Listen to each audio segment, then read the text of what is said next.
somo wuxuu yiri waxaan la doodayaa dood live ah ee wadaadka jooga Nairobi umul boqolaal kiiloomitir buu umal u jiraa aniga asaga laakiin Muqdisho aan wada joognaa waxay la cararayaan ma naqaan laakiin waxaan leenahay ninka odagaya saaxiibadiiba fallaari gilgilisho kaagama harto fallaari gilgilisho kaagama harto waanu ishaynaa waxay saayana waa laba caqiido wa ashhadu an laa ilaaha illa allah wahdahu la sharika lah wa ashhadu anna muhammadan abduhu wa rasuluhu alhamdulillah waxaanu kala maqnayn bishii ramadaan oo dhan micnaha qayb ka mid ah khamiistii hore waanu kala maqnayn marka alxamdulilah shawaal waa isu soo laaban waxaan rabaa toddobaadkan inaan ka hadlo ilaahay iidankii nimankii aanu ishaynay ee qabuuriyiinta suufiyada oo Nairobi miciin biday 25 bisha May ee hadda bishan aan soo dhamaatay wuxuu ninka odayga website-kiisa soo dhigay haddii isagu leeyahay in kale ma aqaan waa ninkaan ku ballansanayn oon u yeeraynay aanu doodno haddaanu kala bixi weynana aanu ishabaarno waa ninkii ku dooday munaaqibka inuu soo celinayo dalkan Soomaaliya burburkiisana sababtiisu tahay munaaqibka oo laga tegay waa sheekha tariiqada ugu caansan suufiyada hadda jooga Muqdisho rag ka mid ugu caansan somo wuxuu yiri waxaan la doodayaa dood live ah ee wadaadka jooga Nairobi umul boqolaal kiiloomitir buu umal u jiraa aniga asaga laakiin Muqdisho aan wada joognaa waxay la cararayaan ma naqaan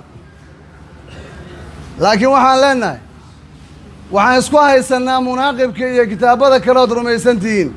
oo aad tiraadeen waa xaq kaale dadka waxa cadeeya aan ku doodne annagu waxaan leenahay waa baatil waxa ku yaalaana waa shirki naar baana lagu aadaya ilaahay ka cabsada toobad keena ma diideen nala dooda ma diideen nala habaartama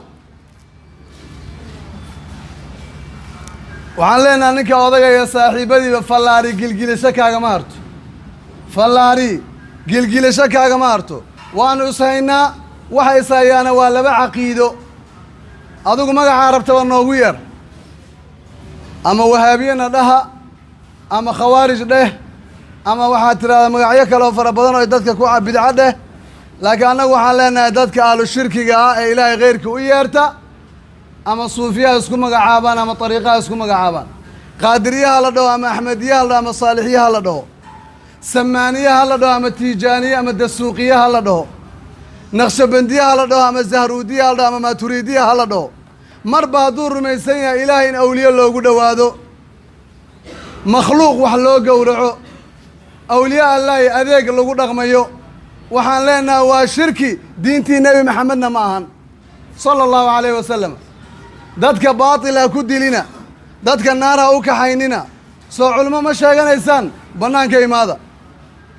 aanu ku kala baxno kitaabka iyo sunnada sheega meesha ilaahay subxaanahu wa tacaala uu u wakiishay sheekh cabdulqaadir jiilaani inuu carshiga gacanta ku qabto bal sheega meesha ku taal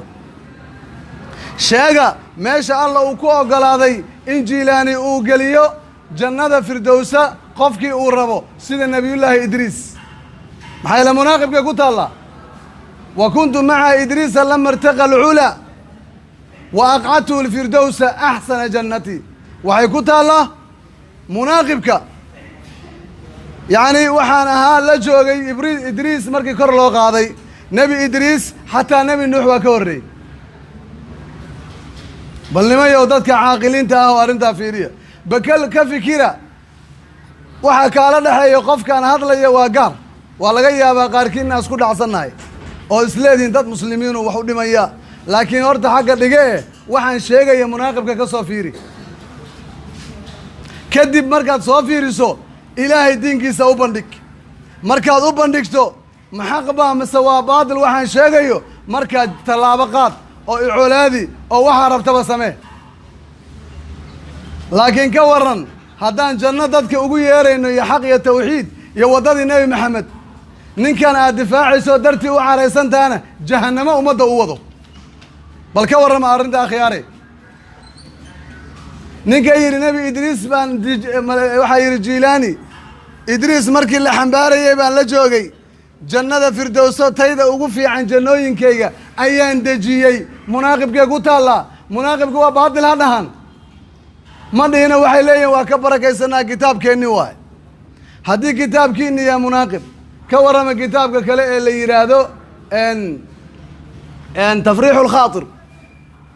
ay ku taallo sheekh cabdulqaadir jiilaani oo ilaahay canaananaya hortiinaan ka akhriyey maalinta qiyaamana waxaan rabaa markhaati ilaahay hortiisa inaan la tago subxaanahu wa tacaala jiilaani oo odhanaya ilaahu gabadhan waxay i weydiisatay hal cunug ee cunug sii oo alla uu leeyahay jiilaaniyow waxba uguma yaallaan looxul maxfuudka gabadha maya laban kaaga dhigay ilaahay buu canaananaya markaasuu leeyahy sheekh cabdulqaadir maya 3 baan kaaga dhigay 7 markuu marinayo ayaa alla leeyahay jooji bal waxaad fiiriye ilaahay baan idinku dhaariyey miisaama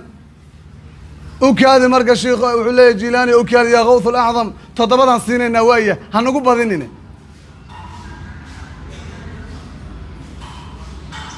khatarta intaa la eg miyaan jahannamo lagu aadayn ilaahay baan idinku dhaariyey ninkii caqiideeya waa wada garanaynaa in jahannamo lagu aadayo in makhluuq la gaarsiiyo darajat aluluhiya bal ilaahay inuu la doodo ilaahay amro la gaarsiiyo wallaahi waa kufri uma wallaahi waa kufri uma wallaahi waa indhala-aan iyo shirki xaggee caqligeennii aaday marka haddiise aan aamusnayaa laga sugaya inay dadka u sheegaan tafriixu lkhaatir iyo jawharat nafiis iyo munaaqib ha inkiraan ha yidhahdaan kitaabadeenna ma ahan maya waa akhrisanayaana waa kitaabada waa ku doodayaan ee waxa ku yaalla gaalnimo waaye haddaad caqiidaysan tahay dadka ha luminin haddii kale soo maaha haddaad cilmi leedahay kitaab iyo sunno u soo bax culimmadiinna ha soo baxdo bannaanka imaada waa doodaynaa ilaahumay dooda 7 qaadato kitaab iyo sunna aan isula soo baxaynaa waa u kala u sunnasanaynaa waa isu soo noqonaynaa waxaad rabta soo gur anna waxaan aqaanaan soo guri bannaankaan isla imaanaynaa qaala allaahu qaala rasuulullaahi qaala allaahu qaala rasuulullahi u kala baxaynaa maxaa ka fiican xaggee la aaday haddaan ilaah iyo rasuulkiisa la aadin meesha kaleo lagu kala baxaya ma taqaanaan oo aan ahayn qaala allaahu iyo qaala rasuulullaahi ilaahay baan idinku dhaariyey maxkamadda allah tegi doontaane bal meesha ka weyn ee lagu kala badbaadayo waa xaggee oo ama ummad lagu sixi karo ama xaq iyo baadil lagu kala caddayn karo hadduusan qur'aan iyo xadiid ahayn meel kale lama hayo sheekh nin walba qumanihiisa qoorta u suran isagaa isla quman waxa keliya oo lagu badbaadayaana waa qaala allaahu iyo qaala rasuulullaahi isagaanan ku kala baxaynaa biidni illaahi jalla wacula marka dood u dhammaatay hadday toobad keeni waayaan oo ay u soo laaban waayaan kitaabka iyo sunnada oo ay munaaqibka iyo waxa kale rumaysan yihin tuuri waayaan oo ilaahay toos u caabudi waayaan iyadoon cidna loo marin malag iyo walaa weli iyo sheekh midna aan loo marin sida hadday yeeli waayaan habaar baan diyaar lana in lagu kala baxo fanajcal lacnat allahi cala alkaadibiin fanajcal lacnat allaahi cala alkaadibiin ayaan ku kala baxaynaa waa habaar wey nadcu abnaa'ana wa abnaa'akum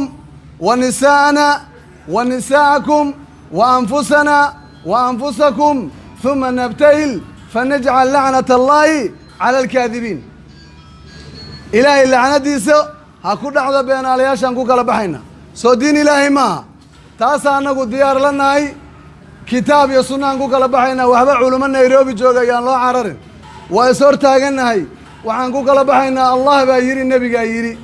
haddaad naga gar heshaan oo kitaabka iyo sunnadana lakaga gar helo samicnaa wa atacnaa tubnaa ila allaahi ilaahay baan u toobad keenaynaa war cad soo maaha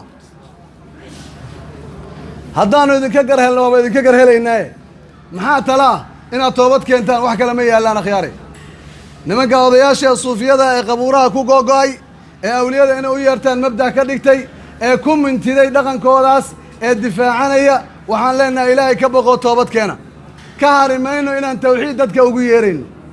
ka hari mayno inaan sunnadii axmed ugu yeerino maxamed ugu yeerayno annagoo og khatarta ay leedahay intay gaadhsiisan tahay qaala allahu tacaala ilaahay baa wuxuu yidhi waman axsanu qawlan ممن دعا إلى الله وعمل صالحا وقال إنني من المسلمين يا كهذا الوناكسن بأله سبحانه وتعالى ننددك إلهي أقوي يا ري عمل وناكسن سميي أو يري أنك مسلمين تنكمدها قفك وناكسن ميجرة مايا إلهي وعوك لا يري سبحانه وتعالى ادعو إلى سبيل ربك بالحكمة والموعظة الحسنة وجادلهم بالتي هي أحسن أغير ضدك النبي الله وضد حقه أغير موعظة الحسنة يعني موعظة وناكسن أغير خير أغير حقه أغير نبي الله ضدك عليه الصلاة والسلام وجادلهم بالتي هي أحسن كل ضد مدة أغو وناكسن كل ضد سي وناكسن أو أخلاق له وحنسكوا يسنا عبادية إسكاله اسكما يسنا أورورية جماعات اسكما يسنا سياسة يحكم اسكما يسنا دقالة وطن مع اسكما يسنا والعبادية له أنكو وحان الإلهي كلية أولياء لكم الدركرو بريد وعباده مغنقلك وعباده قورع وعباده ويارشد وعباده وسجود وعباده وخشوع ودلين وعباده يا إسكاله معد بالله لا إله إلا الله أي لا معبود بحق إلا الله والله وحق لماها إلهي كليا نصينا عبادتي سنو خالص لنا انت سوي وحن قدو دينو نبينا وحير عليه الصلاة والسلام اسقوا بريضة كهضلية من مات وهو يدعو من دون الله ندا دخل النار نكيد انت اسقوا إلهي غيرك عدك لو يرني النار تو قلبي عليه الصلاة والسلام وركاسوا عديه إلهي غيرك يان لو ييران واي إلهي عدان هين يان لو ييران مقالودان كعروتا ديرت أدونكو دان سنك بيها كينا درب إلهي كليها لو ييرتو يي ديبيسا oo aan ظالم ahayn والربيga kaliya kuguma filna kuma arko kuma irsaaqi karo kuma quudin karo إلهي soo kuguma filna alaysa Allah bikafin abda maxaa looga baahan yahay Jilaani iyo Uways maxaa looga baahan yahay Sheekh Nuur iyo Ooyaye maxaa looga baahan yahay Sheekh Madar iyo Abu Barkhadle waxba looga baahna waa adooma anagoo kala waa dhinteen amwaatun غير أحياء وما يشعرون أيان يبعثون waa dhinteen mana noola nin walba wixii Ilaahay loo hortagay buu leeyahay ma naqaan waxay ku sugan yihiin iyaguna ma yaqaanaan waxaan ku sugannahay خلاص caalamkan maanta joognaa dhulka dushiisaan joognaa Ilaahay waa nala xisaabtamaya qiyaaman tagaynaa qabri baan sugaya يوم المعاد رب العالمين baa hortagaynaa xaqi maanta waa idin cadaaday garab istaago cadeeya حق أيده ما قلبي كليان كجعلها ما حق أيده موجي إنها جعشة تاجرسه هل مربى جيرد الله قف كل منيا وحق لما يالان إلهي كليه الله عابد وصحده والإلهي كليه الله عابد ما صعب ما سوى خلط إلهي كليه الله عابد ما حق ما سوى باطل إن أولياء الله قدر ما باطل ما سوى حق كليه سن عابدنا ما كوس حسنا ما سوى خلطنا ونقول يا لنا دتك ما كو خلطنا ما سوى كوس حسنا الحمد لله رب العالمين هذا هو الإسلام قيس قارة أو قبيل قارة مية دريسة مايا ما أورر قارة دريسة مايا ما قف شخصية دريسة مايا إلهي نكي عابد كاليجيس ولا الكن هذا ذو شرية شمحان سنة عدو الله عدو إلهي محمدنا كما دحيان يا الله برين إلهي غير كيبان ويكوعل علينا حتى الموت إلا قورمة إلا قيريدة مرخاتنا كهذا إلهي هرتي وحكى لك دواقي مايو إلهي كليا عبادة لوي أولياء الله ماله ملائكة الله ماله نبي الله ماله أوو الله ماله وطن الله ماله مدحوين الله ماله أوو الله ماله سيد الله ماله يا عبادة له الله وحده يا عبادة له الله وحده سبحانه وتعالى تاسي نقول علاديين oo nagu colaadiyeen oo meel walba aariga ka fureen oo wax walba ka sheegeen oo xataa nagu masaaleen qolo aan diinba inay god inay ku jiraan mooy xaq inay sheegaan aan doonayn ma ya banaanka alla taagana la tazaalu taa'ifatan min ummati ala alhaqi zaahirin nabiga yiri kama zuulayso koox ummadayda kamid ah xaqa inay ku muuqanayaan banaanka inay la taagayiin la yadurru man khalafahum ما dhibayo cid kastoo khilaafta waxba uma arkaan walaa man khadalahum iyo mid kastoo iyaga hakrada xataa yaatiya amru llahi caza wajal xadiidka waa saxiix waa mashhuur daahiriin xaqii baan caddaynaynaa cid kastoo rabnaa ilaahay diintiisa ku toosanow ku sii toos ninka xarigga ilaahay ku dheganaayo ku dheg ninka awoowo baryayayow ama dadkiisu ilaahay khayrkii u yeeranayow u sheeg waxaan waa shirki dheh shirkigaana naar baa lagu aadayaa dheh ilaahayna shirkiga carabta iyo kan soomaalida ma kala jecla laba shirki ilaahay uma kala duwanaa in ahlu shirki isoo dhoweeye ma sugayo waan ogahay inuu dhibsanayo alle keliya maxaa loo sheegaa diinta wax kale ma ahan miya diinta wax ka weyn ma garanaysaan ilaahay keliya hala caabudo maya hadafka ambiyada lala soo diro o dhan baa kaasa waana ku soo gabagabaynayaa aayaddan qaala subxaanahu wa tacaala walaqad bacadnaa fii kulli aayaddan waa tibid kale aan ku dari doonaa walaqad bacadnaa fii kulli ummatin rasuula an icbudu llaha wajtanibu taaguut qur-aan sow maaha kalaamkii ilaahay ma aho rasuul walba maxaa lala soo diray alle keliya in la caabudo taaguut iyo shayaatiin iyo wuxuu adeegayna lagu kufriyo ilaahay aayad kale wuxuu yidhi wamaa arsalnaa min qablika min rasuulin ilaa nuuxii ilayhi annahu laa ilaaha ilaa ana facbuduuni allahu akbar wamaa arsalnaa ma aanan dirin min qablika adiga horta min rasuulin rasuul ma aanan dirin ilaa waxaanu la dirnay rasuulka nuuxii ilayhi waxaanu u waxyoonaynay annahu laa ilaaha mid xaq lagu caabudo ma jiro ilaa ana aniga mooye yaa odhanaya allah facbuduuni isoo caabuda ilaahay wuxuu leeyahay falaa tamuutunna ilaa wa antum muslimuun ha dhimanina ilaa ilaahay adinkoo u hoggaansan mooye ninkii ilaahay isagoo u sharig yeelaya dhinta jannadu waa ka xaaraam qaala subxaanahu wa tacaala inahu man yushrik biاllah faqad xarama allahu calayhi اljannata wa ma'waahu naar wamaa lilظaalimiina min ansaar ninkii alla u sharig yeela ee sidaa ku dhinta ilaahay jannadiisa waa ka xarimay hooygiisuna naar weeye dhaalimiinta wax u gargaarayaana ma jiraan wamaa lilظaalimiina min ansaar waxaan ku soo gabagabaynayaa ilaahow islaam nagu oofso ilaahow iimaan nagu oofso ilaahow tawxiid nagu oofso ilaahow sunnada nebigaaga annagoo ku taagan nagu oofso ilaahow shirki iyo nifaaq baan kaa magan galnay naga foge ilaahow shirki iyo nifaaq baan kaa magan galnay naga foge ilaahow waddada nebigaaga nagu toosi ilaahow wax kastoo xaqa oo adigu aad raalli ka tahay nagu toosi ilaahow wax kastoo baatil oo adigu aad nacsan tahay naga foge laa ilaaha ilaa anta subxaanaka innaa kunnaa dhaalimiin laa ilaaha ilaa anta subxaanaka innaa kunnaa dhaalimiin laa ilaaha ilaa anta subxaanaka innaa kunnaa dhaalimiin laa ilaaha ilaa anta subxaanaka innaa kunnaa dhaalimiin وصلى الله على نبينا محمد وعلى آله وصحبه وسلم وجزاكم الله خيرا والله سبحانه وتعالى أعلم